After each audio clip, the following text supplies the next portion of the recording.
Eh bien, tout de suite, passons aux chroniques du voyageur par l'ami Gauvin.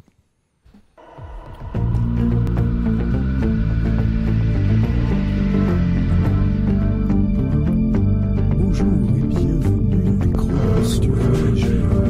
Bienvenue pour les chroniques du voyageur. Bienvenue pour les chroniques du voyageur. Bienvenue sur Terre et dans le futur. Aujourd'hui, on va faire un bond dans l'espace-temps avec l'album éponyme de Zeta sorti en 2017. Ce dernier est un trio composé de Niall Tompkins, méconnaissable au chant, à retrouver dans Tesseract et White Moth Black Butterfly, de Katy Jackson et Paul Ortiz de Chim Spanner. Tous les trois sont britanniques et amateurs de métal progressif et ont décidé de créer un projet innovant en vue de leur musique, un groupe de synthwave justement, mon cher Martin. Oh mon Dieu. Synthwave. Yeah.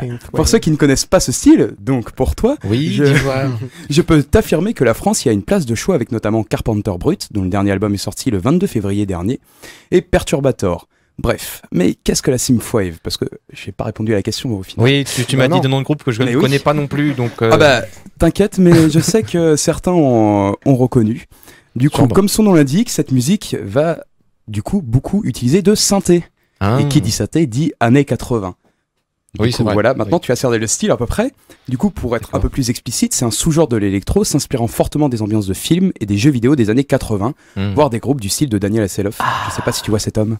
David et sa carrière musicale. Moi, je connais David Hasselhoff. Non, mais Daniel Hasselhoff. C'est pas grave. Je me connais. Tant pis pour toi. Comme on pouvait s'en douter, trois progueux dans l'univers de l'électro, cela ne pouvait pas être une simple curiosité. Pour toi, Martin, progueux, c'est ceux qui font du prog. Oui, ça va. Je sais jamais, je préfère préciser. Je savais pas, mais bon, quand même. Et du coup, Zeta, avec son premier album, a été très bien accueilli, même par ses fans. Du coup, et comme quoi le projet a de quoi plaire, même pour ceux qui avaient l'habitude de les écouter, a priori, dans leurs anciens groupes. En effet, du coup, on discerne aisément des mélodies attirantes, des refrains envoûtants et des chansons variées. Ici, on se balade à travers l'espace, dans un monde cyberpunk ou bien sur les routes d'un désert. Bref, on voyage tout du long. Et un voyage qui accepte tout le monde, les nostalgiques des années 80, les métalleux, les rockers, voire même les fans d'électro. Bon, par contre, si vous n'aimez pas la musique électronique ou les synthés, c'est sûr que vous pouvez passer votre tour. Hein. Ça, je peux vous l'affirmer. Mais si vous êtes fan des musiques de films, le groupe a pensé à vous. Il en est fait sorti au début du mois de février son premier album, qui était sorti en 2017 en version instrumentale. Un album tellement bon que je verrai de suite pour faire la BO de Blade Runner 2049, voire même le premier, ou tout autre film du genre, voire même Kung Fury qui avait une BO assez typée années 80. Donc amateurs de SF ou fans de nos très chères années 80, foncez l'écouter, vous allez tout simplement l'adorer. À quelle heure un film utilisant leur musique, on se le demande. Car après tout, on a bien vu M83 faire la BO d'Oblivion. Donc, tout est permis. Bref, maintenant que je vous ai bien analysé le projet, faisons une petite analyse musicale. Est-ce que le groupe ne s'est pas créé que pour marcher sur les traces d'un succès actuel de la synthwave? Car on est en droit de se demander pourquoi des musiciens en multiples projets en créeraient un nouveau.